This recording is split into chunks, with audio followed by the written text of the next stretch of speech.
myself. Ready to go. I had the last fight with Kamagai. You know, after a year layoff, hey, I'm back. I'm ready to go. I'm excited. Network TV, NBC, it's time. Kamagai fight was a Fight of the Year candidate. How do you build off of that fight into a fight with a big puncher like Thurman? Just come do what I do. That's it. Just come do what I do and make it happen. Robert, you're looking in amazing shape right now. Is this the best shape you've been in your entire career? You know, everybody says this is the best camp I ever had, the best I've been in shape. I'm always in good shape all the time. You know, the one thing we did was we added in the CrossFit last year. I mean, you've seen the difference with the Kamagai fight, but we still had to do some fine-tuning, and that's what we did. We fine-tuned it. Man, I think we got the recipe down just right to be ready for fights. Hey, Robert, can you match Keith Thurman's power, and if not, do you think you'll take it away from him? Hey, it's not how hard you punch, it's how hard a hit you can take, man. And that's what we're coming to do. Hey, I know you don't think he can take your punch? I know he hasn't been battle tested. Hey, he may not. We're gonna find out Saturday night. What did you think of his previous fight against Leonard Bundu? You know, he didn't look as good as he usually looks, but I mean, you can't really go off of that because you know, that guy came in undefeated. Nobody wants to lose, and every time you come in with an undefeated record, you're coming game time. So, you know, that guy was a tough guy. He came in, did his thing with Thurman, but Thurman, he got the win. Do you think he won't like the pressure you put on him? We're gonna find out. We're gonna find out fight night. It's hard to tell. It's the way people react when you hit them. You challenged him. You told him. You said, you know, stand in front of me. Don't move around. Do you think he's gonna move or what? Or stand in front of you? I challenge everybody, man. As soon as I hit him, they jump on the move. So that's the way it goes. In the lower weight classes, you box more, but it seems like when you made the jump up to welterweight, you started really standing and trading and banging. What was it? Do you just feel stronger at the weight, or? Nah, you know what it is when I made the jump to welterweight, I jumped in 2 weight classes. Everybody thought I was crazy. Oh, he's gonna get knocked out. He's too small. He came from 122. He's at 47 now. What the hell's this guy doing? He's crazy. So I'm like, hey, you know what? I'm gonna put my foot down. I'm gonna show these guys I can stand in there and trade with these guys. I can even walk them down, and that's what I was doing. But you know what? My father was getting mad at me because I was starting to like the taste of leather a little too much and like to give and trade. So you know, we worked on a lot of stuff for this camp. We're ready for it. Robert, it's true. What you said, people always have underestimated you. You're the underdog heading into this fight. Do you feed off that kind of stuff? Oh, heck yeah, I fed off that my whole life, always being an underdog.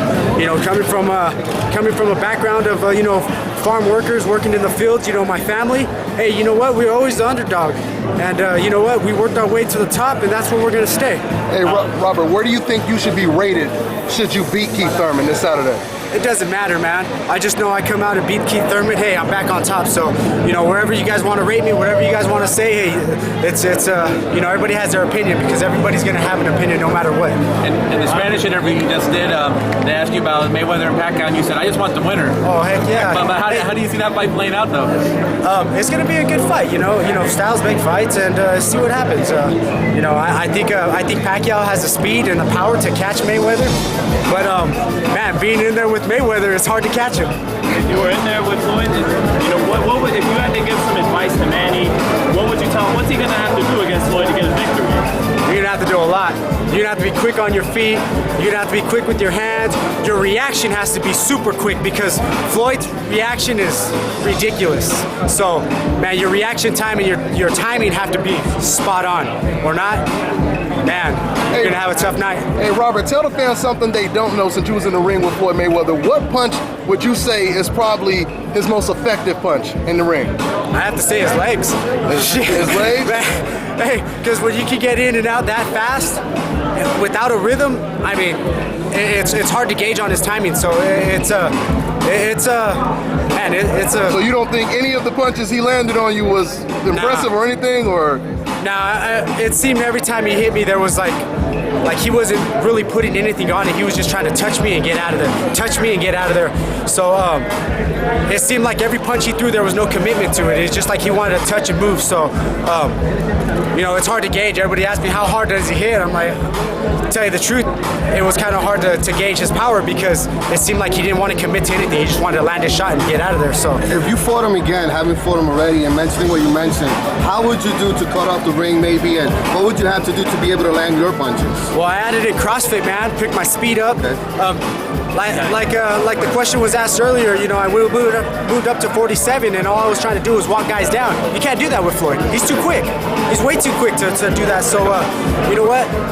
We had to go back to to what got us there. Using your legs. Putting that fast pressure, learning to cut the ring faster, do different things, different techniques. That's the one great thing about fighting a guy like Floyd Mayweather. The experience being in there with him, really, he exposes everything because of how fast he is. So, you know what? You go back and you assess that, and you just become a better fighter. One more question, guys. After watching those 2 fights with Maidana he had, did you notice any slippage from when he fought you? Oh heck no, man! I think Floyd was sandbagging that fight. What do you mean by sandbag? Thanks very much. He was sandbagging that fight, man. I think that was just to make him look good, so he could come back and whoop his ass the next fight, and that's what he did. Gotcha. Thanks, Robert. Good clarification. It's a little term that we use when somebody's just I going kind through of the understand motion. the term, but I wanted to see how you relate it to the fight. Maybe upstairs.